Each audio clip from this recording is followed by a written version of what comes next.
श्री राम।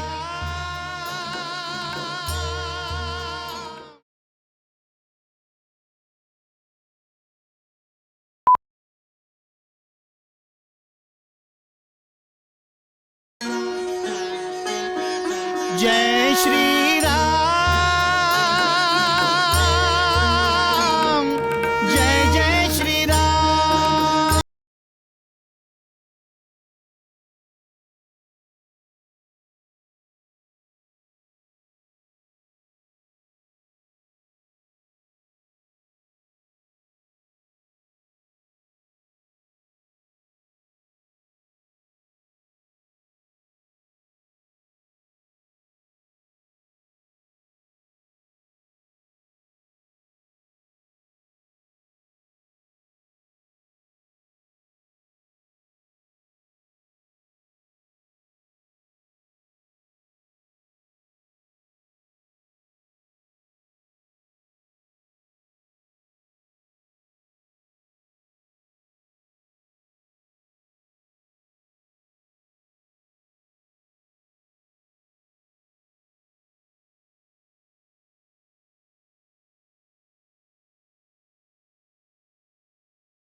श्री राम जय राम जय जय राम, श्री राम जय राम जय जय राम, श्री राम जय राम जय जय राम।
যুবরাজ প্রহস্তে জয়, যুবরাজ প্রহস্তে জয়, যুবরাজ প্রহস্তে জয়, যুবরাজ প্রহস্তে জয়, যুবরাজ প্রহস্তে জয়, যুবরাজ প্রহস্তে জয়, যুবরাজ প্রহস্তে জয়।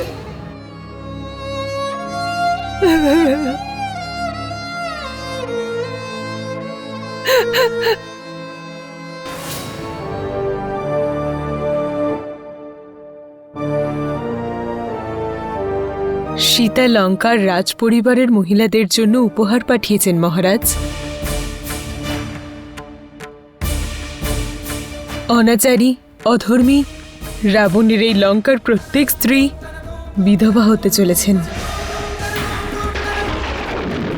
সেই জন্য আমি এখনই আপনাদের সবার জন্য বিধবার বস্ত্র পাঠালাম।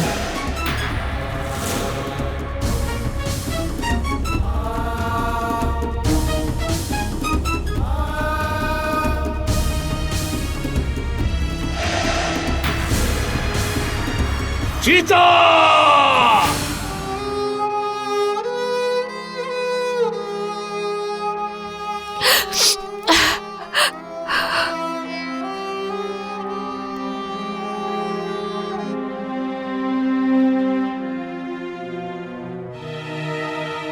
এখন আর ভেবে লাভ কি স্বামী? আপনার সমস্ত ভাবনা, প্রত্যেক নীতি, সব সিদ্ধান্ত রামের পক্ষে গিয়েছে আর আপনার বিপক্ষে। আপনি খুব গর্ব করে বলেছিলেন যে রাম আর তার সেনাবাহিনী সমুদ্র পার করতে পারবেন না, কিন্তু সমুদ্র স্বয়ং প্রসন্ন হয়ে ওনাদের পথ দেখালেন। আমরা সাগর পার হয়ে লঙ্কায় পৌঁছতে চাই।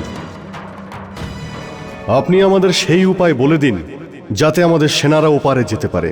প্রভু, আপনার সেনাদলে নল আর নীল নামে দুটি বানর আছে, যারা বিশ্বকর্মার শিষ্য ছিল।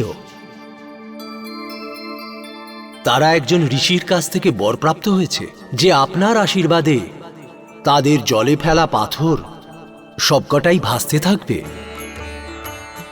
সুতরাং নল ও নীল দ্বারা সুমেরু পর্বত পর্যন্ত সেতু বানিয়ে নিন। এবার আমাকে আজ্ঞা দিন, শিবশঙ্কর আপনাকে বিজয়ী বানাবেন। আপনি গর্ব করে এই কথাও বলেছেন যে লঙ্কায় পৌঁছনো রামের পক্ষে অসম্ভব, কিন্তু বানর সেনারা সেতু বেঁধে তা সম্ভব করেছে।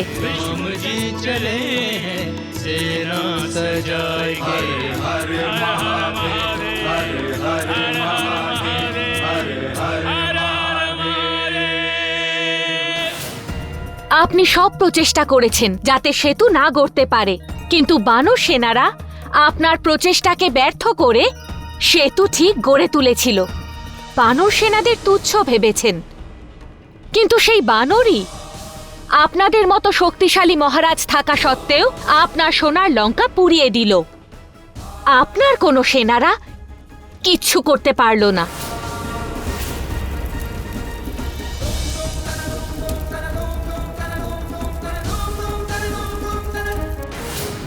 আপনি আপনার সেনা নিয়ে দম্ভ করছেন।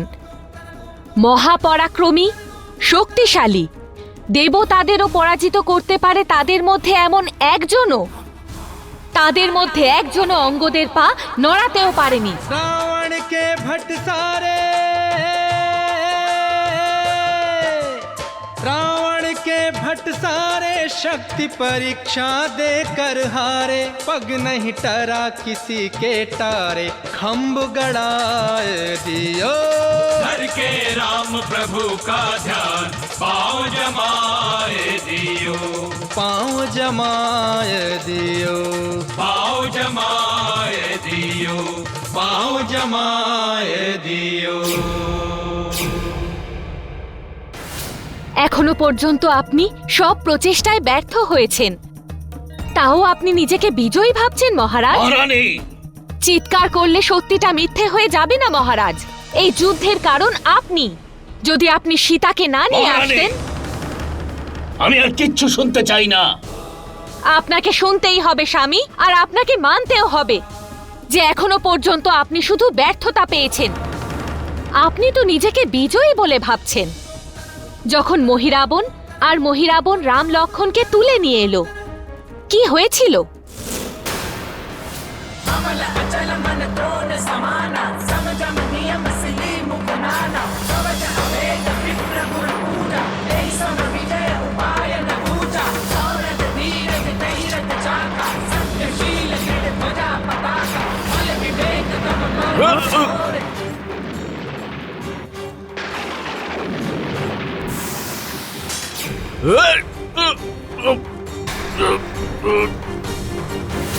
যখন রামের সেনা যুদ্ধভূমিতে এলো, তখন আপনি আপনার সেনাদের আক্রমণ করতে আটকান, কারণ আপনি এটা জানতেন যে পঞ্চবক্ত্রম লঙ্কাকে রক্ষা করবে।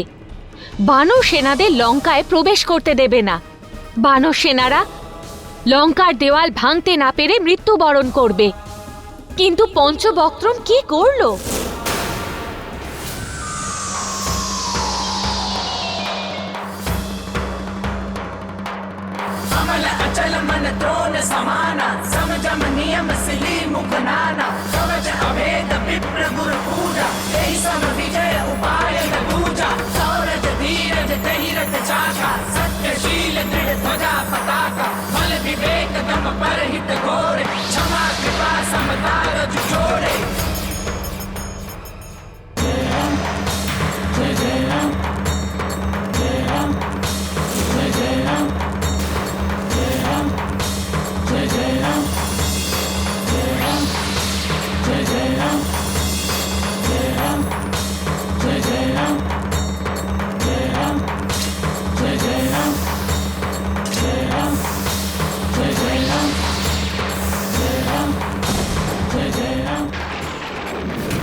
আপনি মানুন বা না মানুন, ওখানেও আপনি পরাজিত। আর এখন আমাদের প্রিয় পুত্র প্রহস্ত, কত আশা ছিল ওর, কত সাহসের সঙ্গে যুদ্ধে গিয়েছিল, আর আপনিও বিশ্বাসের সঙ্গে ওকে আশীর্বাদ করেছিলেন। কিন্তু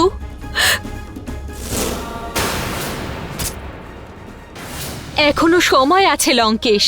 আপনার ব্যর্থতা আগামী দিনেরও সংকেত দিচ্ছে। এই সংকেতকে বুঝুন আর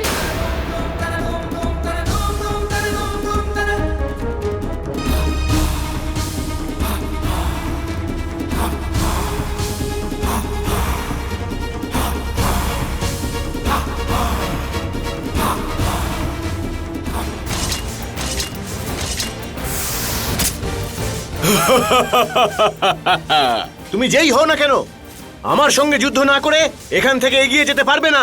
আমি শুধুমাত্র রামের জন্য এসেছি, আর আমি শুধুমাত্র ওর মস্তক চাই। কোথায় আছে তোর রাম?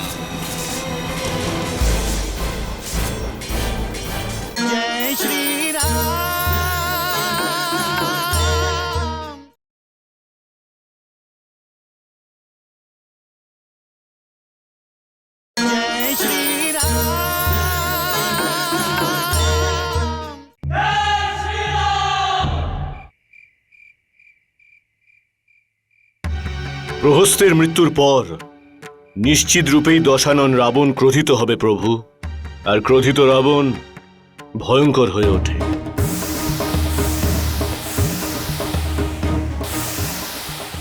আমারও সেটাই অনুমান, রঘুনন্দন। আমিও সেটাই ভাবছি প্রভু। কাল রাবণ আমাদের উপরে ভয়ঙ্কর আক্রমণ করবে। মহারাজ সুগ্রীব, রাবণ ক্রোধিত হতে পারে, তাহলে আমাদের বুকেও আগুন জ্বলছে,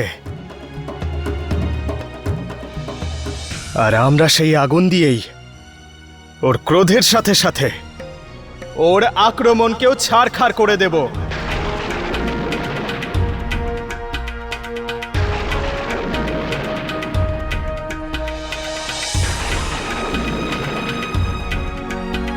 লক্ষণ, আমাদের সেনাদের শক্তি আর সামর্থ্যের উপর আমাদের মধ্যে কারোর মনে কোনো সন্দেহ নেই, কিন্তু তা সত্ত্বেও আমাদের কালকের জন্য যুদ্ধনীতি প্রস্তুত তো করতেই হবে। আমাদের যুদ্ধনীতি এটাই হওয়া উচিত জ্যেষ্ঠ। কাল আমরা লঙ্কা জয় করার জন্য আক্রমণ করব, আর ওই দুষ্ট রাবণকে বিনাশ করে যুদ্ধ কালই সমাপ্ত করব। সৌমিত্র একদম ঠিক বলছে রঘুনন্দন। আগামীকাল আমাদের যে কোনো উপায়ে লঙ্কায় প্রবেশ করতেই হবে। প্রভু,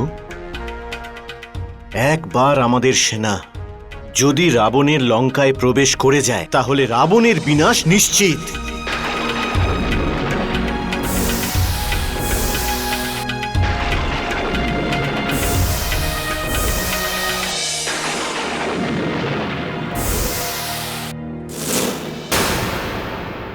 এই যুদ্ধ থামবে না পিতাশ্রী। এই যুদ্ধ তখনই থামবে যখন ওই রাম লক্ষণের সাথে সাথে পুরো বানর সেনা আর ওই কুলদ্রোহী বিভীষণের বিনাশ হবে। তুমি ঠিকই বলছো ইন্দ্রজিৎ। যে রণযজ্ঞে আমার পুত্র প্রহস্ত নিজের জীবন আহুতি দিয়েছে, সেই রণযজ্ঞকে আমি রামকে আহুতি দিয়ে পূর্ণ করব। আর সেই সঙ্গে লক্ষণ আর পুরো বানর সেনাদেরও আহুতি দেব পিতাশ্রী। আমি রাম লক্ষণকে কিছুতেই জীবিত ছাড়ব না পিতাশ্রী। কাল আমি সম্পূর্ণ বানর সেনাকে মৃত্যুতে নিদ্রিত করে তবেই যুদ্ধক্ষেত্র থেকে ফিরব। না ইন্দ্রজিৎ,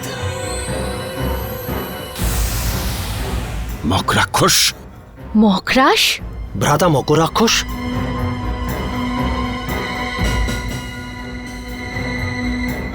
ভ্রাতৃপুত্র মকরাক্ষ, ইন্দ্রজিৎ, রামকে বধ করার প্রথম অধিকার আমার। আর তুমি আমাকে আমার অধিকার থেকে বঞ্চিত করো না। এই রামই আমার পিতা মহারাজ খড়কে বধ করেছে। মহারাজ লঙ্কেশ আমার মাতা প্রতিজ্ঞা করেছেন যে যতক্ষণ না আমি রামের মস্তক কেটে নিয়ে যাব ততক্ষণ নিজের পিতার তর্পণ করতে পারবো না। ইন্দ্রজিৎ, আমাদের বীর মকরাক্ষ আর তার মায়ের চিন্তার মূল্য দেওয়া উচিত। কিন্তু পিতাশ্রী, আমার দুই বাহু আমার কনিষ্ঠ প্রহস্তের মৃত্যুর প্রতিশোধ নেবার জন্য অধীর হয়ে রয়েছে। আর আমার ভুজাদ্বয়, আমার অস্ত্র শস্ত্র, আমার মায়া রামকে বধ করার জন্য প্রস্তুত রয়েছে। প্রতিশোধের আগুন তো আমার মনে তবের থেকে জ্বলছে ভ্রাতা ইন্দ্রজিৎ, যবে থেকে দণ্ডকারণ্যতে আমার পিতা খর আর কাকা দূষণকে রাম বধ করেছিল।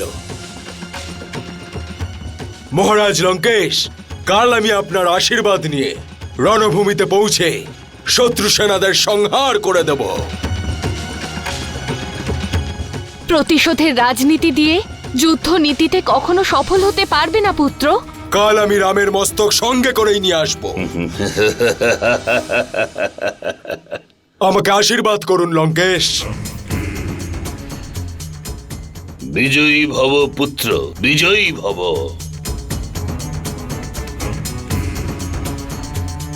বীর মকরাক্ষ, তোমার উপর আমাদের পূর্ণ বিশ্বাস রয়েছে।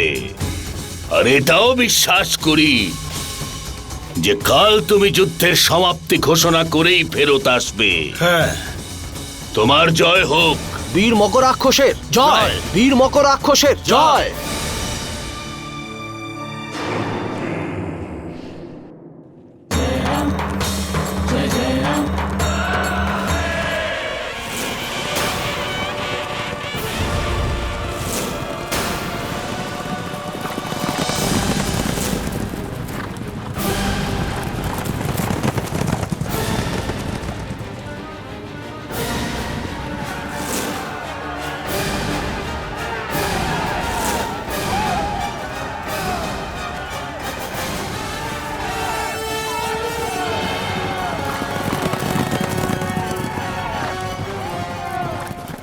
বানর বীরেরা, আমাদের লক্ষ্য লঙ্কার 4 দ্বার, আর আমাদের একসাথে 4টি দ্বারেই আক্রমণ করতে হবে।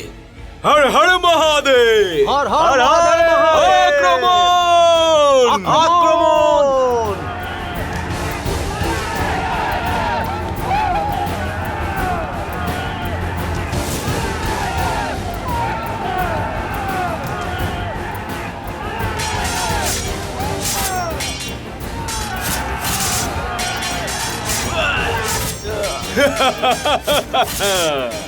মিত্র, আজকে রাবণের সেনারা মনে হচ্ছে খুব উচ্ছ্বসিত। এসব কিছু প্রতিশোধের প্রতীক জ্যেষ্ঠ।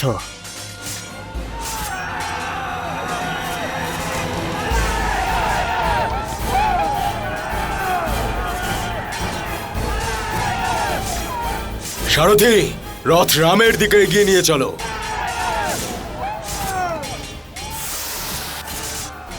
উনি কে মহারাজ বিভীষণ? মকরাক্ষ, রাবণের ভাই সেনাধিপতি খরের পুত্র। খরের পুত্র? সে যে পঞ্চবটিতে থাকতো? হ্যাঁ, ওই।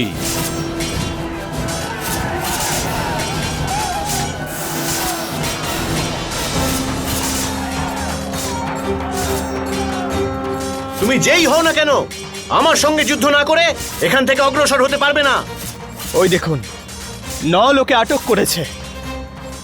ও হলো মহাযোদ্ধা বীরবল লক্ষণ। একা নল ওর কিচ্ছু করতে পারবে না। আচ্ছা, আমি শুধুমাত্র রামের জন্য এসেছি, আর আমি শুধুমাত্র ওর মস্তক চাই। কোথায় আছে তোর রাম? সম্মানের সাথে উচ্চারণ করো, অন্যথা যে জিহ্বা প্রভু শ্রী রামকে অপমান করে তা কেটে ফেলা হয়। সম্মান বীরেদের করা হয়ে থাকে, যে সামনে এসে যুদ্ধ করে, তাদের নয় যারা লুকিয়ে বসে থাকে। মুখ লুকিয়ে থাকে কাপুরুষেরা বীর যুবক। তুমি আমাকে বাধ্য করেছ, আর আমি তোমার সঙ্গে যুদ্ধ করার জন্য এখানে দাঁড়িয়ে রয়েছি।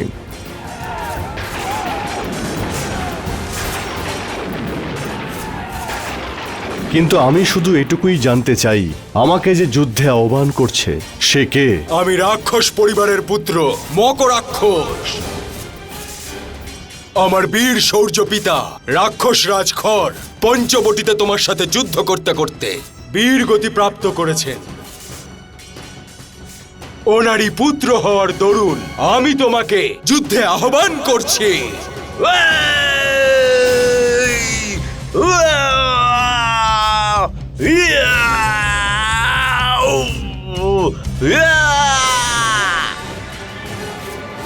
আমার মাই প্রতিজ্ঞা করেছেন যে যেই রামের বাণ ওনার স্বামীর শিরচ্ছেদ করেছে, সেই রামের খুলির মধ্যেই জল ভরে এনে আমি আমার পিতা শ্রাদ্ধ তর্পণ করতে পারবো। আমার মাতার প্রতিজ্ঞার জন্যে আমি তোমার শিরচ্ছেদ করতে এখানে এসেছি। তুমি নিশ্চয়ই বীর যুবক, যে নিজের মস্তকেই সংকটে ফেলে তার পিতার শত্রুর মস্তক ছেদ করতে এখানে এসেছে। কার মস্তক সংকটে রয়েছে তার বিচার এক্ষুনি হয়ে যাবে। যুদ্ধ শুধুমাত্র তোমার আর আমার মাঝে হবে, আর কেউ এই যুদ্ধের মাঝখানে আসবে না। তোমার ইচ্ছে পূর্ণ হবে। আর শোনো, আমি তোমায় কথা দিচ্ছি, আমি যদি তোমার মতো বীরের হাতে প্রাণ ত্যাগ করি, তাহলে আমার এই মস্তকে শুধুমাত্র তোমার, একমাত্র তোমারই অধিকার থাকবে।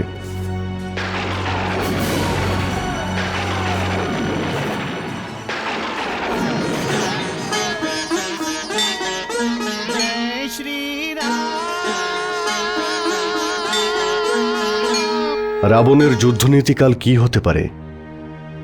নিজের অপমানের প্রতিশোধ নেওয়া। ও সম্পূর্ণ চেষ্টা করবে পরাজয়কে বিজয় রূপান্তরিত করার। জয় নিয়ে আসার মতো ক্ষমতাধারী মহাযোদ্ধাকে রণভূমিতে অবতরণ করাবেন। যদি আমার অনুমান সঠিক হয়, তাহলে আগামীকাল ভ্রাতাশ্রী কুম্ভকর্ণ রাক্ষস সেনার সেনাপতি হিসেবে আসবেন।